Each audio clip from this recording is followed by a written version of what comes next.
시청자 여러분 안녕하십니까? JJC 뉴스포 시작합니다. 광주에서 신축 중이던 현대산업개발 아파트가 붕괴됐습니다. 문재인 대통령이 자치분권 2.0 시대의 개막을 선포했습니다. 여야 대선 후보들이 본격적인 정책 경쟁에 접어들었습니다. 광주시가 초기 창업 기업을 육성하기 위한 본격적인 투자에 나섭니다. 여순 사건을 배경으로 한 영화 동백이 국가기록원에 보관됩니다. 광주에서 신축 중이던 현대산업개발 아파트가 붕괴됐습니다. 해당 사고로 실종된 작업자 수색에 총력을 기울이고 있는데요. 중앙구조본부, 광주특수구조단 등이 투입됐습니다. 지난 11일 광주 서구 화정동에서 신축 공사 중인 고층 아파트의 외벽이 무너졌습니다.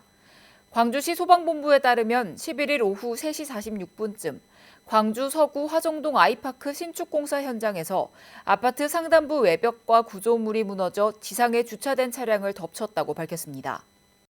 붕괴 당시 공사 현장에 있던 6명은 구조됐지만 28층에서 31층 사이 창호 공사 등을 진행했던 6명이 실종됐으며 이들 중 1명은 숨진 채 발견됐습니다.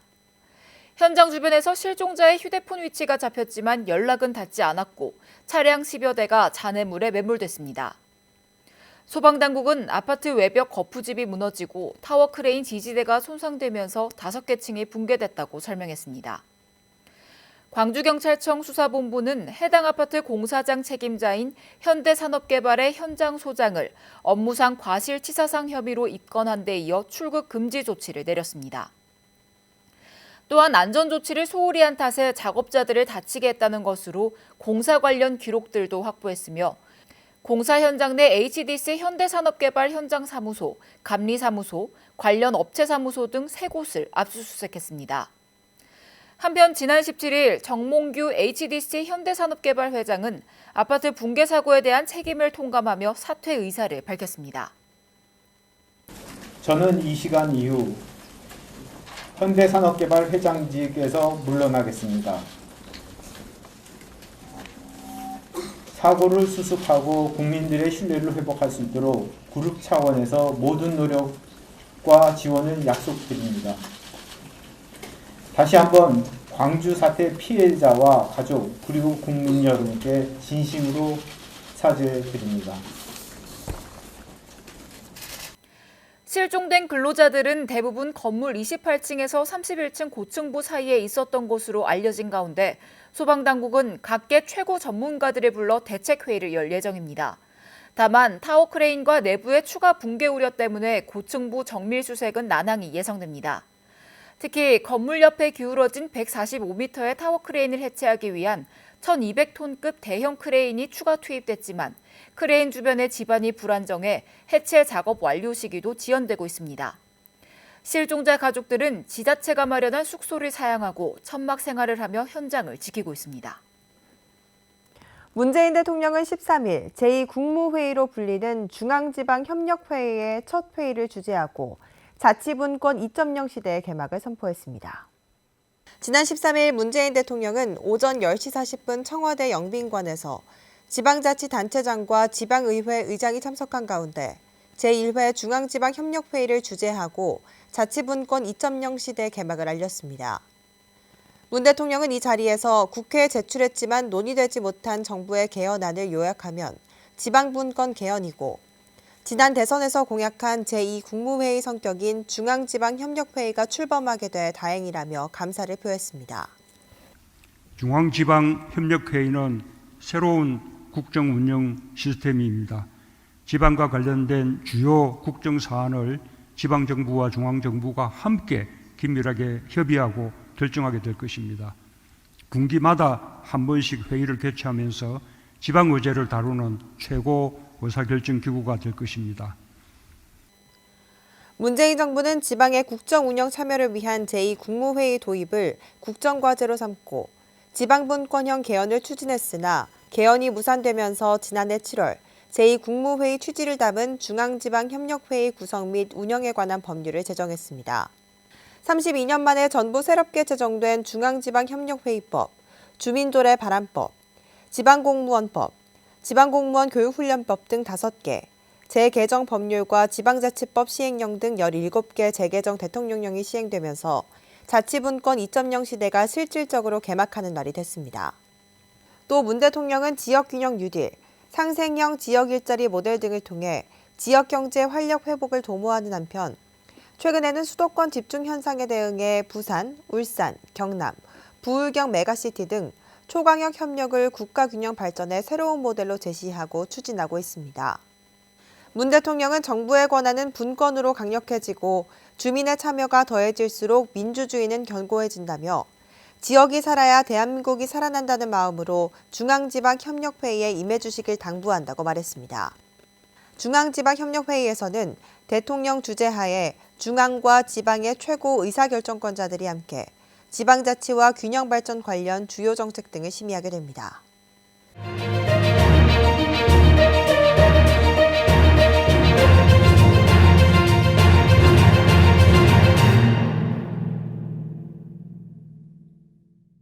이재명 후보와 윤석열 후보가 11일 정책 공약을 제시하면서 본격적인 정책 경쟁에 접어들었는데요. 앵커 브리핑 시작합니다. 코로나 사태, 국가 부채, 노동시장 개혁 등 국가적 과제들이 남아있는 가운데 여야 대선 후보들이 내놓은 수많은 공약 실행 방안에 대한 의문이 제기되고 있는데요. 각 언론사별 의견 살펴봅니다. 먼저 A보는 이번 대선에선 국가적 이슈들이 사라지고 그 자리에 세금 퍼주기 포퓰리즘 공약들만 난무하고 있다고 비판했습니다. 이재명 더불어민주당 후보는 100만 호를 기본주택으로 지어 일반에 공급하겠다고 했으며 윤석열 국민의힘 후보는 30만 호를 청년 원가주택으로 공급하겠다고 하는데 이를 위해 약 90조 원이 필요하다고 꼬집었습니다. 이어 두 후보는 수백 수십조 원이 드는 공약들을 쏟아내면서 추가 재원은 거의 들지 않는다는 말을 반복할 뿐 구체적 재원 조달 방법은 내놓지 못하고 있다고 강조했는데요. 이 나라가 생존하려면 국가적 난제들을 해결하기 위한 구체적 비전이 절실하다고 덧붙였습니다. 비일보는 병사 월급 관련 공약에 대해 병사 월급 인상은 부사관이나 장교, 다른 공무원의 임금 체계에 영향을 줄 수 있고 막대한 재정이 드는 복잡한 이슈인데 이에 대한 충분한 검토를 했는지 의문이라고 설명했습니다. 또한 두 후보의 부동산 공약은 발표 시기만 다를 뿐 250만 가구 공급, 보유세 인하, 다주택자 양도소득세 중과 유예 등 정책 기조에서 차이가 없다고 강조했는데요. 공약 100개기가 남발되면 정책 우선순위가 뒤틀려 심각한 자원 낭비를 부르게 된다고 비판했습니다. C일보는 네거티브 정쟁에서 벗어나는 것은 반갑지만 실효성과 거리가 먼 부풀리기가 많아 우려된다고 말했습니다. 특히 선거 공약에는 어느 정도 과장을 피하기 힘들다 해도 두 후보의 공약과 정책들은 제도 개혁의 난제뿐 아니라 재정의 뒷받침 등에서도 실현 가능성을 간과한 것들이 허다하다고 꼬집었는데요. 그럼에도 현재 우리 사회 가장 시급한 과제인 노동개혁, 공공개혁, 연금개혁에는 한마디도 하지 않는다고 덧붙였습니다. 여야 후보 모두 공정과 혁신을 말하고 있습니다.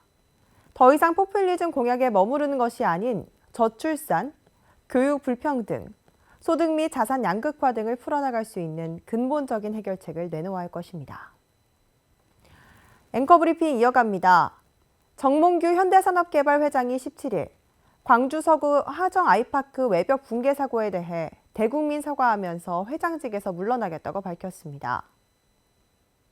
실종자 가족들은 정 회장의 사퇴에 대해 사과보다는 책임을 지라며 격양된 반응을 보이고 있는데요.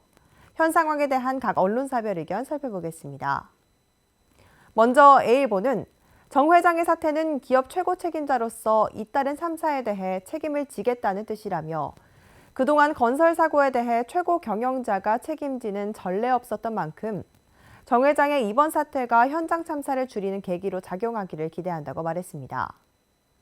하지만 부실 시공 정황이 속속히 드러나고 사고 수습이 진행되는 과정에서 최고 경영자가 물러나는 것이 적절한지는 의문이 든다고 말했습니다.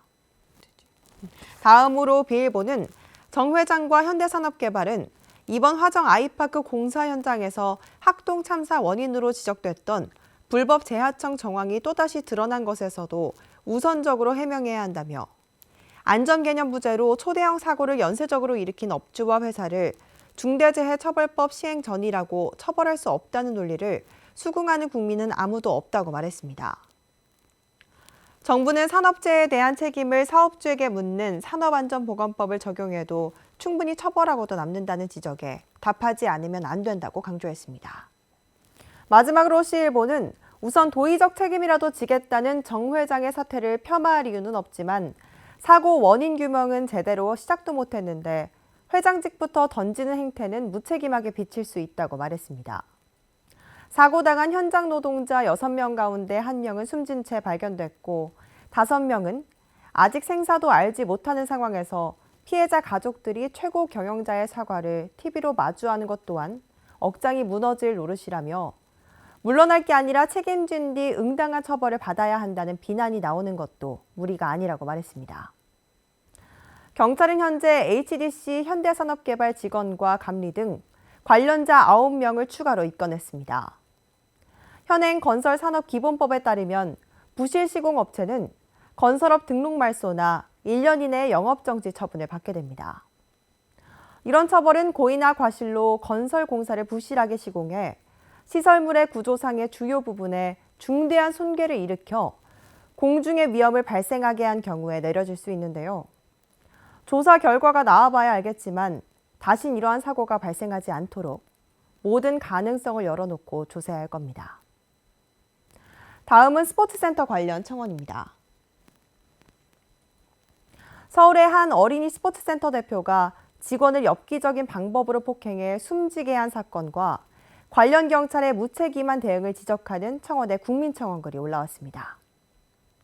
지난 4일 청와대 국민청원 게시판에는 어린이 스포츠센터 엽기 살인사건 피의자 대표 신상 공개와 강력 처벌을 원합니다. 란 제목의 청원글이 등장했습니다.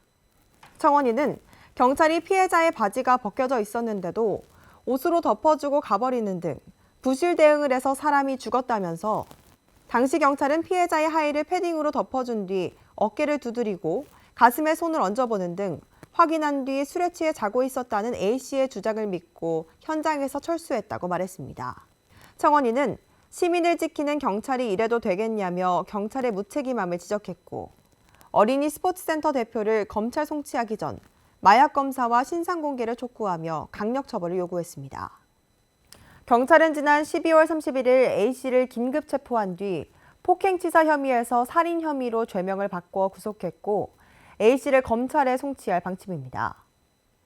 국립과학수사연구원의 부검 결과 긴 막대기로 장기를 건드려 사망한 것으로 보인다는 1차 소견이 나왔습니다.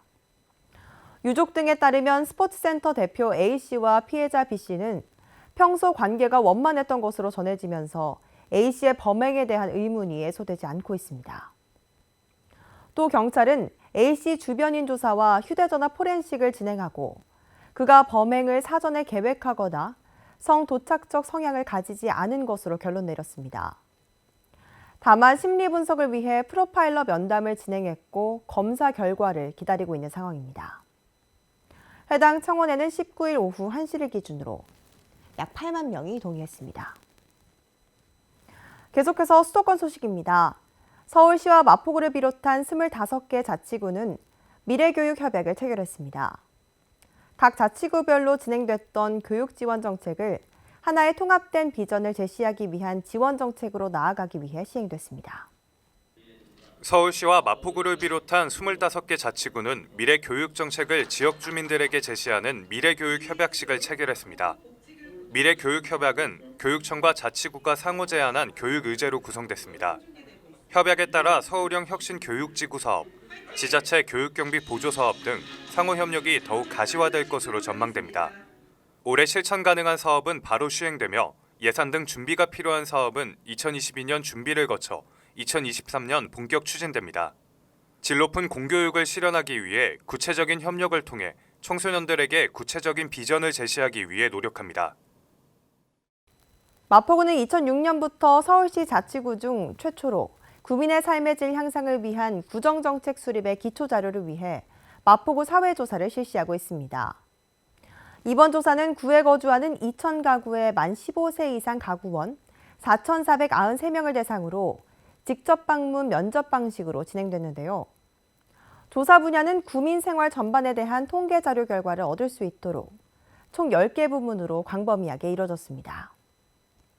마포구가 구민의 삶의 질과 관련된 다양한 관심사와 생활 모습, 의식 구조 변화 등을 조사한 2021년 마포구 사회조사 결과를 발표했습니다. 마포구민 10명 중 9명은 10년 후에도 마포구에 거주하고 싶다고 밝혀 주민의 거주 만족도가 매우 높은 것으로 드러났습니다. 또 생활 환경 만족도는 2019년 사회조사 결과 대비 모든 영역에서 큰 폭으로 상승했습니다. 세부 항목별 만족도는 주거 여건 74.6%, 문화민 여가시설 72.2%, 보건 의료 서비스 66.6%, 환경 여건 60.6%, 개인적인 생활 수준 57.6% 순입니다. 2021 마포구 사회조사 보고서는 마포구 누리집 통계자료실에서 전자책으로 확인할 수 있으며 마포구는 이번 사회조사 결과를 바탕으로 마포구의 특성과 실정을 반영한 맞춤형 정책을 추진해 나갈 예정입니다. 도심 내 교통 혼잡을 완화하고 저탄소 녹색 교통 문화를 확대하기 위한 교통수요 관리 분야 평가에서 마포구는 10년 연속 최우수구를 수상하고 있습니다. 교통유발 부담금과 기업체 참여 유도, 공유 차량 이용 활성화 등이 높이 평가받았습니다. 마포구가 25개 자치구를 대상으로 실시한 2021년 교통수요 관리 분야 평가에서 최우수구로 선정됐습니다. 이번 수상으로 마포구는 2012년부터 10년 연속 최우수구를 수상했습니다. 교통수요 관리 분야 평가는 교통유발 부담금과 기업체 수요 관리, 교통수요 중점 관리, 특수시책 등 4개 분야를 평가합니다. 마포구는 기업체의 교통수요 관리 참여 유도를 위해 컨설팅과 설명회 등을 개최하며 참여율을 높였습니다. 이뿐만 아니라 공유 차량 이용 활성화를 위해 전동 킥보드 주차구역 신설과 전용 거치대를 설치한 점도 높은 평가를 받았습니다. 마포구는 앞으로도 교통체증 없이 맑고 깨끗한 도시를 만드는 데 앞장설 계획입니다. 광역시 소식입니다. 지속가능한 사회적 기업으로 성장하기 위한 필수 과정이죠. 대전시가 2022년 상반기 예비 사회적 기업 지정 공모에 참여할 기업을 찾습니다. 대전시가 사회적 가치를 실현하는 지역사회의 다양한 예비 사회적 기업을 발굴 육성하기 위해 2022년 상반기 대전광역시 예비 사회적 기업 지정 사업을 공모합니다. 예비 사회적 기업 신청 대상은 사회적 기업 육성법에서 정한 조직 형태를 갖추고 있으며 사회적 목적 실현을 주된 목적으로 하는 기업입니다. 사업 신청은 오는 1월 25일까지 고용노동부 사회적 기업 통합정보 시스템을 통해 신청할 수 있으며 현장 실사와 심사위원회의 대면 심사를 거쳐 3월 중 최종 선정 기업을 확정할 계획입니다. 한편 예비 사회적 기업 지정 기간은 3년으로 기업당 최대 10명의 근로자에 대해 최저임금 수준의 인건비를 받을 수 있는 일자리 창출 지원 사업과 연간 최대 5천만 원을 2년간 지원받을 수 있는 사업개발비 지원 사업에 참여할 수 있습니다. 충청권 4개 시도가 국가 균형 발전 선도를 위한 14개 공동 공약 과제를 선정했습니다. 1월 10일 세종시청에서 대전시를 비롯한 충청권 4개 시도가 모여 제20대 대선 후보에게 건의할 충청권 공동 공약을 발표하는 자리를 가졌습니다. 충청권 4개 시도는 그동안 수차례 협의를 통해 공통 핵심 과제 2개 사업과 각 시도별 대표 사업 등 총 14개 공약 과제를 최종 선정 발표했습니다. 핵심 과제로는 수도권 공공기관 혁신도시 이전, 지방분권을 위한 국회 양원제 및 행정수도 명문화 개헌을 선정했습니다. 이날 허태정 대전시장은 핵심 과제의 하나인 수도권 공공기관 혁신도시 이전과 더불어 대전시 공동공약 3개 등 총 4개 공약 과제를 직접 발표했으며 대전시 공약 과제는 충청권 첨단 신기술 실증단지 조성 사업, 충청 내륙철도 건설 사업, 충청권 바이오헬스 클러스터 구축 사업입니다. 광주시가 세금 공제 혜택이 있는 자동차세 연납 신청을 다음 달 3일까지 접수받습니다. 자동차세 연납은 매년 6월과 12월에 부과되는 자동차세를 한꺼번에 내는 것으로 1월에 납부하면 세액 9.15%가 공제되며 3월에 신청하면 7.5%, 6월은 5%, 9월은 2.5%를 감면받을 수 있습니다. 자동차세 연납은 납부자에게 절세 효과가 있고 시에게는 안정적인 재정 확보와 지방세 체납 방지 효과가 있어서 서로 상생할 수 있는 제도이니 시민 여러분의 많은 관심 바랍니다. 연납 신청은 자동차 등록지 관할구청 세무과로 전화 또는 방문하면 되고 16일부터는 자동응답 시스템과 위텍스 홈페이지에서도 가능합니다. 자동차세 연납 이력이 있는 경우에는 별도 신청 없이 세액이 공제된 연납 고지서가 자동 발송됩니다. 광주시가 지역의 유망한 초기 창업 기업을 육성하기 위해 본격적인 투자에 나섭니다.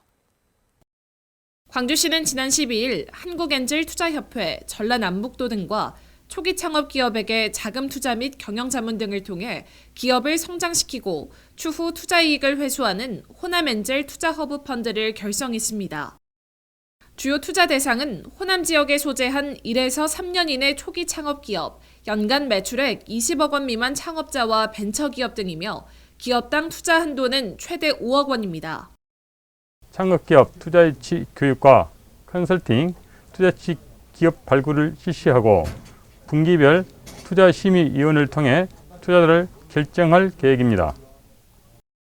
광주시는 집중 육성 중인 AI와 그린 뉴딜 관련 분야 창업자를 적극 지원할 계획이며 실질적인 투자가 AI 산업 활성화와 호남 지역 창업 생태계 조성에 큰 역할을 할 것으로 전망하고 있습니다.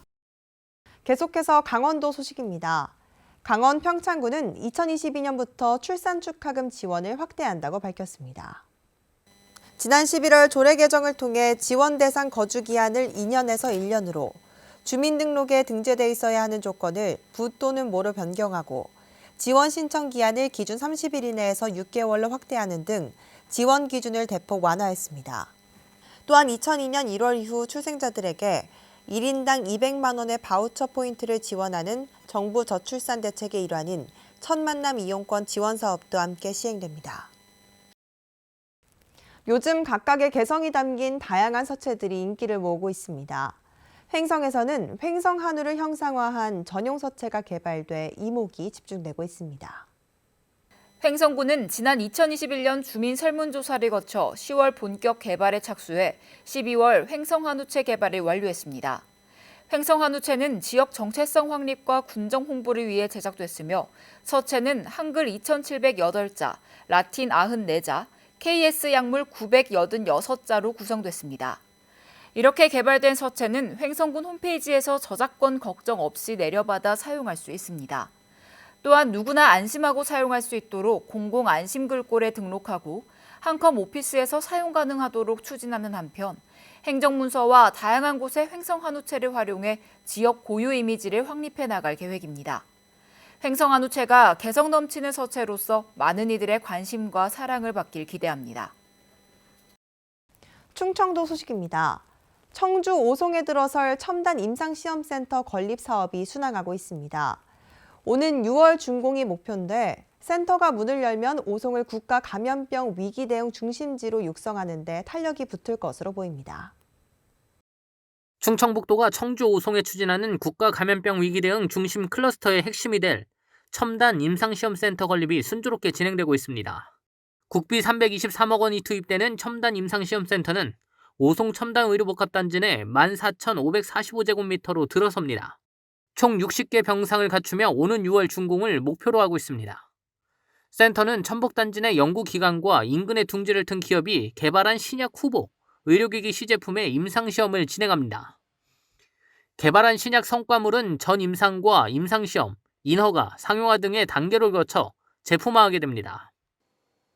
이를 통해 센터가 문을 열면 청주 오송이 국가 감염병 위기 대응 클러스터로의 조성에 탄력을 받게 됩니다. 충청북도는 센터 준공에 맞춰 코로나19 백신과 치료제 연구 개발의 중심지로 육성할 계획입니다. 또한 감염병 위기 대응 클러스터의 핵심 시설인 연계기술융합 연구병원 건립을 장기 과제로 추진해 나설 예정입니다. 연구병원 역시 의료, 연구, 임상 실증 기능을 통합하며 대학과 출연연, 병원이 한 곳에서 통합적이고 유기적인 협력을 수행할 전망입니다. 설 명절을 앞두고 도민들이 안전한 식품을 구매할 수 있도록 충북도가 성수식품과 축산물 등의 위생관리를 점검합니다. 도는 먼저 성수식품 제조 가공업체와 제사음식 조리 판매업체 등 81곳을 대상으로 무신고 제조 판매, 유통기한 경과 제품 판매 여부 등을 점검합니다. 아울러 축산물 작업장과 가공식품을 제조 판매하는 업소 등 3,900여 곳을 대상으로 축산물의 위생적 제조 여부와 원산지 거짓 표시 여부 등을 점검합니다. 또한 선물용으로 많이 판매되는 제사음식과 수산물, 축산물 가공품은 수거 검사를 병행해 식중독균과 성분 규격 적합 여부에 대해 집중적으로 검사할 계획입니다. 도는 점검 결과 적발된 위반 업체는 관련 법령에 따라 행정처분하고 부적합 제품은 회수해 폐기할 방침입니다. 전라도 소식입니다. 권오봉 여수시장이 신년 기자회견을 열고 여수의 새로운 도약을 위한 비전을 밝혔습니다. 권오봉 시장은 여수의 새로운 성장 동력이 될 제3대 핵심 산업인 여순사건 특별법, 2026 여수 세계선 박람회, 제33차 UN 기후변화협약 당사국 총회를 추진해 나가겠다고 밝혔습니다.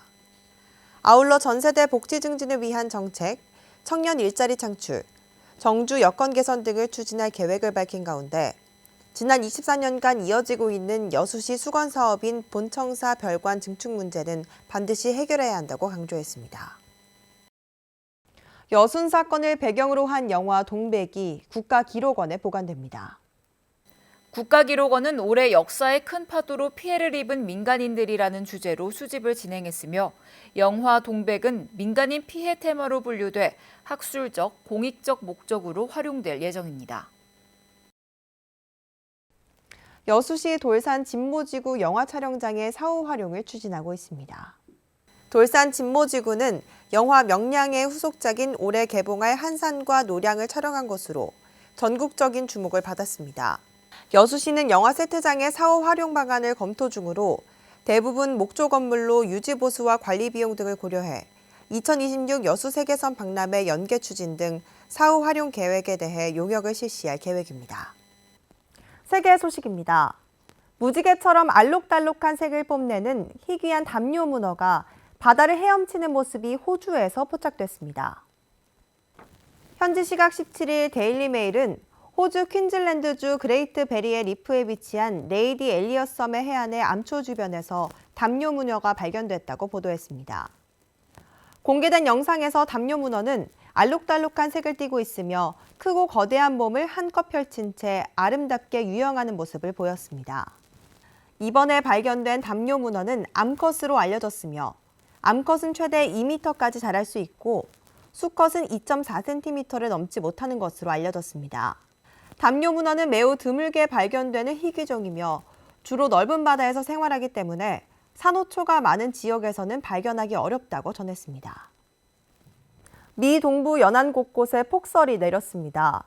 수십만 가구가 정전되고 항공기가 무더기 결항하는 등 피해가 속출하고 있습니다. 노스캐롤라이나와 사우스캐롤라이나 등 몇몇 주는 비상사태를 선포했습니다. 현지 시각 16일 항공편 추적 사이트 플라이트 어웨어에 따르면 이날 폭설로 사우스캐롤라이나와 노스캐롤라이나 등에서 모두 2,280편의 비행이 취소됐습니다. 미 동부 전역에 강한 눈폭풍이 몰아칠 것으로 예상되는 가운데 조지아와 노스캐롤라이나, 사우스캐롤라이나, 버지니아 등은 이미 주 비상사태를 발령하고 대비체제에 들어갔습니다. 눈구름이 이동하면서 테네시와 버지니아, 워싱턴 DC, 뉴욕 등으로 피해가 확산할 것이란 분석도 나오고 있는 가운데 미 연방항공국은 폭설 상황에 따라 워싱턴 DC 일대 공항에 이륙 정지 명령이 내려질 수 있다고 밝혔습니다. 10억 년 전 우주에서 온 것으로 추정되는 검은 다이아몬드가 경매에 나왔습니다. 현지 시각 17일 소더비 두바이는 555.55캐럿짜리 블랙 다이아몬드 디 애니그마를 공개했습니다. 카르보나도라고 불리는 검은 다이아몬드는 지구와 유성 간 충돌에서 만들어지는 것으로 매우 희귀한 강물로 여겨졌습니다. 소더비는 이 다이아몬드가 10억 년 전 만들어진 것으로 추정했으며 오는 2월 런던에서 경매되기 전 홍보 차원에서 선보인 이 다이아몬드의 예상 낙찰가는 약 680만 달러, 한화로 약 81억 원에 이를 것으로 밝혔습니다.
코로나19 사태 장기화로 실내에서 보내는 시간이 길어지고 있습니다.